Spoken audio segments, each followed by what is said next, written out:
Nifty का 200 point गिरना और मिड कैप इंडेक्स का 1000 पॉइंट गिरना अब नॉर्मल बात हो गई है। आम निवेशक जिसने 2021 से 2024 के शुरुआत तक एक अच्छा पैसा बनाया, बीते 6 महीनों में सब गवा चुका है। इंडेक्स की 10% की गिरावट ने इन्वेस्टर्स की पोर्टफोलियो के स्टॉक्स 40% तक गिरा दिए हैं।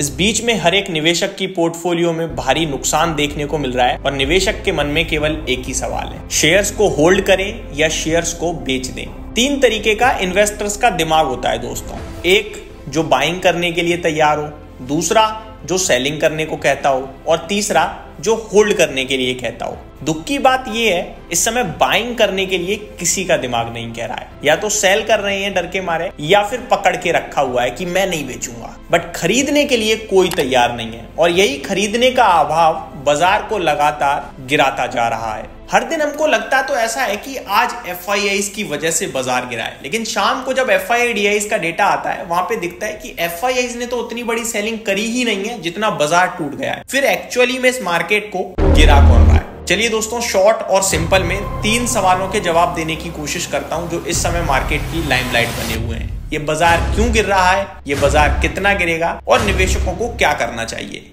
नमस्कार दोस्तों, मैं अंकुर उपाध्याय स्वागत करता हूं आप सभी का एक बार फिर से अपनी नई वीडियो में। दोस्तों, वीडियो को शुरू करूं उससे पहले एक चीज बोलना चाहूंगा। अगर आप ट्रेडर हो, आज खरीद कर कल बेचना चाहते हो या गिरावट में खरीद कर टॉप पे बेचना चाहते हो या टॉप पर बेचकर गिरावट में खरीदना चाहते हो, तो इस वीडियो में आपके लिए कुछ भी नहीं है, क्योंकि ये वीडियो मेनली इन्वेस्टर्स के लिए ही है। ट्रेडिंग टर्म्स मेरे को ज्यादा समझ में आते नहीं है और मैं उनके बारे में बात भी नहीं करता हूं। हाँ, निफ्टी के लेवल्स जरूर मैं आप सभी के साथ शेयर करूंगा डेटा की मदद से। अब बढ़ते हैं अपने पहले सवाल की तरफ। ये गिरावट क्यों हो रही है? दोस्तों, वैसे तो इस गिरावट का सबसे बड़ा रीजन बताया जा रहा है FII की सेलिंग।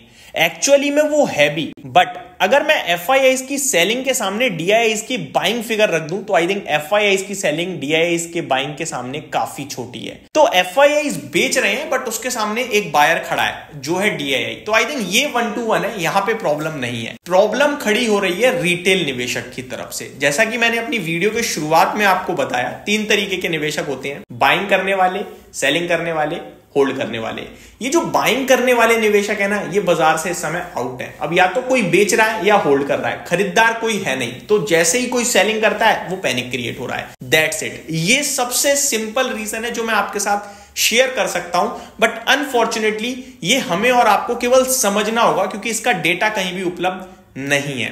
दूसरी तरफ आप मुझसे ये कह सकते हो कि भाई रिटेल इन्वेस्टर नहीं बेच रहा है क्योंकि म्यूचुअल फंड का डेटा तो बता रहा है कि भैया हाईएस्ट एवर SIP आ रही है। दोस्तों, ये बात बिल्कुल सही है कि म्यूचुअल फंड्स में दिसंबर 2024 में हाईएस्ट एवर SIP देखी गई है 26,400 करोड़ के समथिंग की। बट आपको यहां पे ये समझना बहुत जरूरी है कि जो SIP वाला इन्वेस्टर है और जो डायरेक्ट इक्विटी वाला इन्वेस्टर है, इन दोनों के दिमाग में काफी कुछ अलग चलता है। SIP वाला 2,000-2,500 मंथली डाल रहा है, उसकी पोर्टफोलियो से ज्यादा कुछ नहीं जा रहा है, उसकी पोर्टफोलियो भी ओवरऑल ज्यादा बड़ी नहीं है।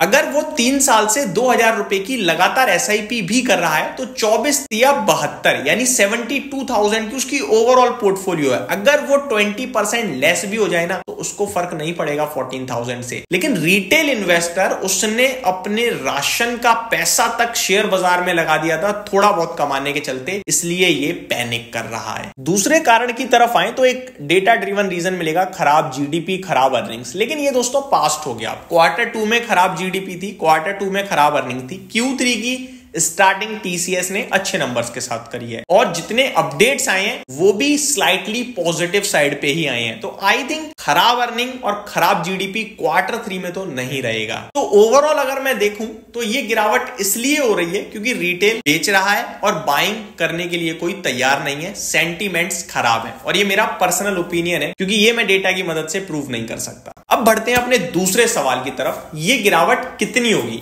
इसको मैं डेटा की मदद से शेयर करने की कोशिश करता हूं, लेकिन उससे पहले गिरावट कितनी होगी या तेजी कितनी होगी ये शेयर बाजार में आपको कोई नहीं बता सकता क्योंकि किसी को पता पता ही नहीं है। हर गिरावट पे नीचे के लेवल्स खुलते रहते हैं और हर तेजी में ऊपर के लेवल्स खुलते रहते हैं। बट फिर भी अगर मैं देखूं तो गिरावट लिमिटेड ही है, लेकिन अपसाइड अनलिमिटेड है। गिरावट की बात करते हैं। आज 10 जनवरी 2025 है। वीकली क्लोजिंग थी, आज फ्राइडे का दिन था। वीकली कैंडल पे निफ्टी ने बीते कुछ समय में लोएस्ट क्लोजिंग दिखाई है। हमने इससे पहले 3 बार 23,500 को टेस्ट किया एंड बार बार हम ऊपर आके ही क्लोजिंग देते थे। ये फर्स्ट टाइम है जब हम 23,500 के नीचे निकले हैं और क्लोजिंग भी दे गए हैं, तो ये नेगेटिव हो गया है। टेक्निकली निफ्टी के लिए सबसे इंपॉर्टेंट सपोर्ट जोन जो बिल्कुल नेक टू नेक खड़ा है जहां पे, वो है 23,300 का, जो कि आपका 28 जून 2024 की वीकली कैंडल पे लोएस्ट पॉइंट है। तो अगर इसके नीचे निफ्टी निकलता है तो फिर पैनिक बढ़ेगा और उस पैनिक में निफ्टी 22,500 तक जा सकता है, क्योंकि 22,500 पे काफी सारी वीकली कैंडल्स का लो है। इस बीच में 4 जून को जब इलेक्शंस के रिजल्ट आए थे तो 7 जून वाला वीक काफी वॉलेटाइल हो गया था, आप सभी को याद ही है। उसमें नीचे के और ऊपर के काफी लेवल्स आ गए थे, उसको हम कंसीडर नहीं कर रहे हैं। और वो सिंगल कैंडल आप स्क्रीन पे देख भी रहे हो जो बीच में आई है, जिसमें विक यानी कि पूंछ जिसे कहते हैं, वो काफी लंबी है नीचे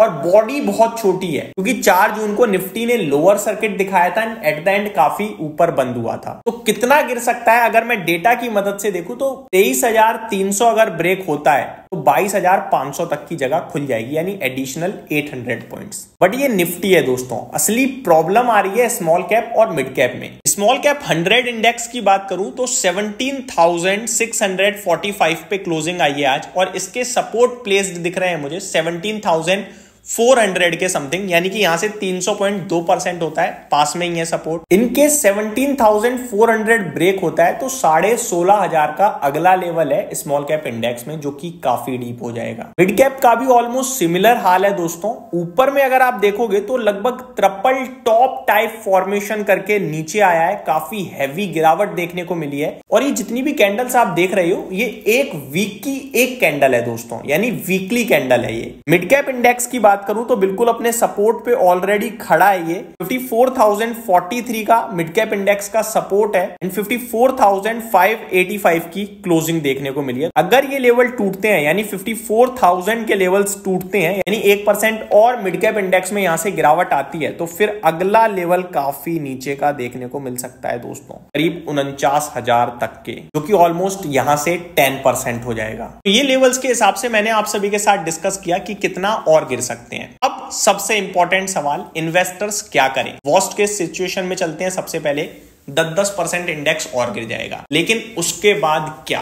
तेजी ऑब्वियस है, क्योंकि गिरावट एक सीमित समय तक ही हो सकती है, तेजी लाइफ लॉन्ग है। इंडिया की स्टोरी पे भरोसा रखिए, इंडिया पे भरोसा रखिए। ये कहना मेरे लिए बहुत आसान है, करना और सहना बहुत मुश्किल है, लेकिन जो करेगा, जो सहेगा, वही पैसा बना पाएगा। जिसने कर्ज पे पैसा लेके शेयर बाजार में लगाया है, या किचन के राशन का पैसा शेयर बाजार में लगाया है, उसके लिए प्रॉब्लम है। या फिर किसी ने मार्जिन्स यूज करके शेयर्स को खरीदा है, उसके लिए परेशानी है। अगर आपने एज अ डिसिप्लिन्ड इन्वेस्टर अपनी सेविंग्स को शेयर बाजार में लगाया है, तो आपको होल्ड करने में कोई दिक्कत नहीं आनी चाहिए। आप अपनी जॉब पे फोकस कीजिए, आप अपने बिजनेस पे फोकस कीजिए और मंथली पैसा लाइए, अपने शेयर्स को एक्यूमुलेट करने में यूज कीजिए। इस गिरावट को एज अ अपॉर्चुनिटी समझना और निवेश करते रहना। और एक सीख जरूर ले लेना कि शेयर बाजार लंबी अवधि का खेल है। यहां पे अपना फ्री कैश ही हमेशा निवेश करें।